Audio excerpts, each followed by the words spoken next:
My wife gave all our son's friends pet fishes at his birthday party last year and made their parents hate us. Now his birthday is coming up again and she wants to do it again and give them another fish to take care of. For some context, the story starts last year at our 7-year-old son's birthday party. I, 32M, and my wife, 32F, held the party at our home. We decided to leave the bulk of the planning to my wife, as she loves this kind of thing and wanted to take the reins. I had no reason to doubt any of her plans, as she did a great job with our past parties. I handled invites, food orders, and anything else she needed me to do. To her credit, she did a great job with the party itself. Everything ran smoothly, and the kids had a great time. Until she brought out the party favors that she had kept a surprise from me. They came out when our friend had to leave with her daughter right after the cake. Before she could, my wife went into the back room and came out with a bag, the biggest grin on her face. What was inside the bag, you ask? A small tetra fish from the pet store, to be given as a party favor. My friend was flabbergasted. Her daughter's face beamed with excitement at the sight of her new pet. "Mommy, I've always wanted a fish." My friend was at a loss for words, only glaring at me. She declined the fish, walking out of the party while her daughter clung to her, throwing a tantrum about turning down her new pet. Obviously, the chaos caused a scene, as all the children now knew about the fish. Every single parent in the room was pissed, glaring, muttering, the whole works. What are we going to tell our kids? Great, now I have to get a fish tank. Most parents obliged and reluctantly accepted the fish. The whole time, my wife was elated at the sight of the happy children, oblivious to how their parents reacted. We ended up having to take a few fish home that had been turned down, meaning we also had to buy a tank. My wife couldn't understand why anyone would pass up a wonderful 50-cent fish she grabbed this morning from PetSmart. Fast forward to now, 1 year later. It's a month away from my son's 8th birthday party, and my wife broached the topic of party favors. She exclaimed that we should hand out fish again. The kids loved it. It was a hit last year. I do not want to go through this again. Several of my friends who were at the party complained about having to take care of these fish, being put in a situation where they felt pressured to accept the gift to avoid upsetting their child. They had never received such a ridiculous party favor, and they wouldn't be attending if this was the case again. Not to mention, this feels horribly abusive to the fish who now have owners who don't want them.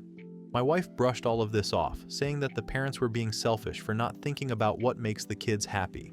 She apparently didn't notice anyone upset at the party, only focusing on how the kids felt. She's calling me controlling, saying she doesn't even want to plan the party if she can't have this her way. All of her small group church friends agree with her. I don't want to upset my friends by putting them in an unfair situation, but I don't want to upset my wife because she truly does enjoy putting these events together. So, Reddit Aida for telling my wife not to buy party favor fish? Comments. Commenter 1. Not the asshole.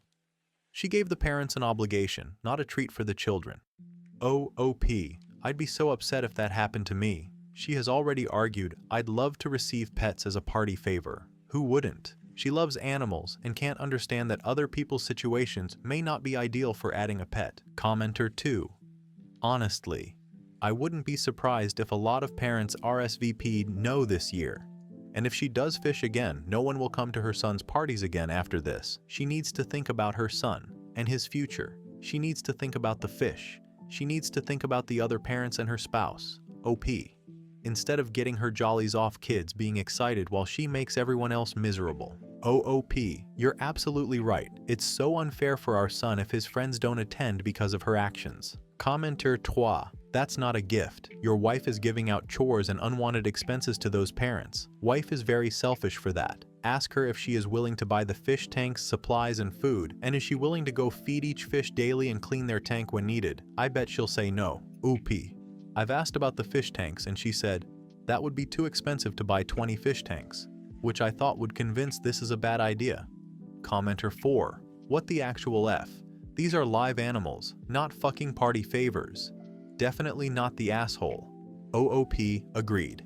Animals, no matter how cheap, should never be treated as party favors. Ever. Commenter 5. This is very typical narcissistic behavior. They are never wrong, and any other opinion or even an obvious plan opposite their own isn't worthy of consideration. They don't recognize it at all. A narcissist will seldom do the most appropriate thing, choosing something more complicated that will upset a normal person. OOP.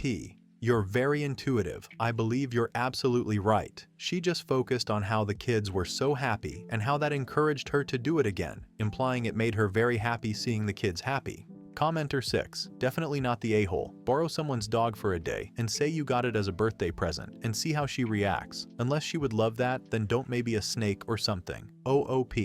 I like the way you're thinking. The issue is she argues that she would love to receive pets as a gift since she loves animals. Update 1. Hey Reddit. It's been nearly a month since I posted about the party favor situation between my wife and I. My son had his birthday yesterday. I wanted to share an update on how everything turned out. I took your guys' advice and decided to just talk to her. I used a lot of your points from the comments to reason with her, especially the ones about animal abuse. My wife just kept insisting that I was controlling, eventually just shutting down and walking away, giving me the silent treatment. For those of you asking if this has happened before, yes, not the party situation exactly, but the I'm going to make a horrible selfish decision, and if you push back, you're controlling behavior. She has backed out of multiple parties and events last minute because she didn't feel like going, and accused me of abandoning her when I told her I still wanted to go. Insisted I stop playing guitar because she finds it annoying. Attended a wedding in a swimsuit because she was told there was a pool. Proceeded to spend the whole reception at the pool because they're your friends, I don't really care about celebrating them. Pushed back on my insistence to find a new school for our son, even though he was being bullied, because she didn't feel like causing a scene. Our son is in a new school now and he's much happier. I was fed up and refused to give in. I can't let my son go through this, and I'm not letting him lose friends because of my wife's selfishness. After literally following my wife around the house, trying to get her to talk to me, she said, fine, if you want it your way, you can plan this party yourself. So I did. I planned the party myself, besides the invitation, location and date, which were already planned. My wife also demanded on picking out the cake, and that wasn't a hill I was willing to die on. It wasn't anything special, but I'm actually kinda proud. It was Jurassic Park themed. My son and I just watched all the movies together, and he adores them. He's really excited for the new one. I themed each table around different dinosaurs and put little plastic dinosaurs everywhere. As for the party favors, I gave out little bags of candy. Nothing amazing, but the kids were happy, my son was thrilled, and no fish were harmed in the making of this party. After the party, my wife kept telling me how lame everything was, that the party was boring and the kids weren't literally jumping up and down for my candy party favors like they were for hers. Frankly, I don't care. Sure, the kids didn't have a brand new pet to bring home, but at least my party favors didn't piss off all of our friends and doom my son to a life of friendlessness. Truly, I don't know how things are going to go with my wife and I. I'm reaching my limit with her insanity. I've tried insisting on marriage counseling, but she refused unless it was done by the pastor of our church. We went, and it was a whole session of the pastor telling me I'm not a good enough man to take care of my wife, about how I'm turning away from God with my actions, and that's ruining our marriage. Needless to say, we haven't gone back, and ever since my wife loves to use this session against me in arguments. I loved her, but I'm finding it harder each day to keep being in love. I hate the idea of my son thinking this is a happy marriage, and that this is a healthy way to live. Divorce scares me, but I don't know if I can live with this anymore. In the end, thank you Reddit, for helping me realize that there's a lot going wrong in my marriage, far beyond a forced fish adoption crisis. I have a lot to think about, but for now, I'm going to finish watching Jurassic World with my son, who's curled up in my lap. By the way, 2 of the 3 fish we had to take home last year are still going strong. They've grown on me, but damn, I'm never getting another fish. Comments. Commenter 1. Divorce and happy and focusing on your son is more important than miserable and putting your son in a home with a narcissistic wife. OOP, I can absolutely understand this. My son is my priority. Her church puts a ton of pressure to never divorce. She gets so much support through them, they view me as the bad guy. Commenter 2. Get a divorce and pick the guitar back up. OOP. I actually did pick the guitar back up not too long ago. When my wife realized I wasn't going to stop for good after all, she demanded that I only play when she and our son weren't home, because he finds it annoying too. That last part hurt deeply, so I asked my son if he's bothered by it at all, and he said no, and that he actually wants to learn how to play too. Is OOP and his wife planning to have another kid? OOP. She keeps asking me to have another kid because it'll bring us closer and solve our issues. We keep getting asked at church, when are you having another one? Absolutely not. I'm not going through this again. Update 2. Reddit. It's me, the guy with the wife who gave out fish as party favors. I'm back, and I wanted to update you guys again on how things are going, both because I've seen some eagerness for updates and because this has become a great place for me to vent. To make a long story short, we've decided to get divorced. To make a short story long, here's how we got here. I took a lot of your comments to hear about divorce and abuse. I've taken a lot of immaturity from my wife over the years, but I told myself I was in the wrong. It's easy to see from the outside that I was in a bad situation, but when you're in it, you don't realize how tough everything gets because it becomes your normal. The fish story was just a tipping point that really helped me grasp the situation and my marriage as a whole. We went on vacation a couple weeks ago.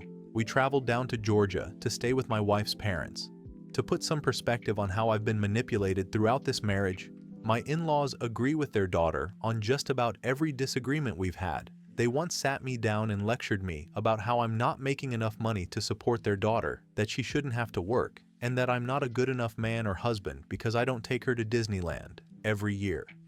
They're very much ingrained in the church culture, hence why my wife relies on her church/church friends for literally every bit of advice, even if a situation does not require input and is frankly just nobody else's business.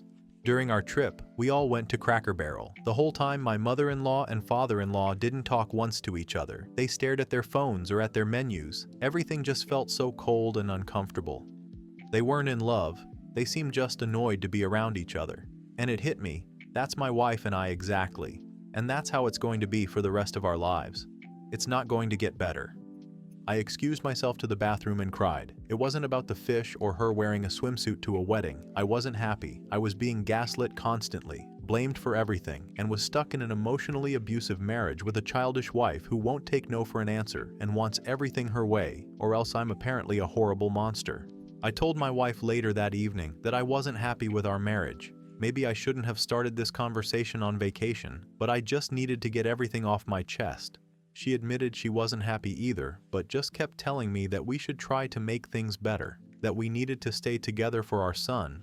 When I asked her what we can do to make things better, she said, "I don't know. I don't want to talk about this right now." We left it at that and went to bed. We really weren't getting anywhere. We didn't say a word about it for the rest of the trip. We spent a lot of time apart. I took my son for walks and hikes that my wife didn't want to go on. We all watched movies together, trying to keep the happy act up to avoid ruining the trip for our son. It sucked, but I do think he had a good time regardless of everything. A couple days after we got home from the trip, I got a call from my mom. She was in tears on the other end, asking about my marriage and what was happening between us. Apparently, my wife had called my mom to vent about how terrible of a partner I was, about how I demanded we have sex. Not true. Our intimacy in general was extremely lacking, and she shut down any attempt without negotiation or conversation. I never demanded anything. How I don't make enough to allow her to be a stay-at-home mom.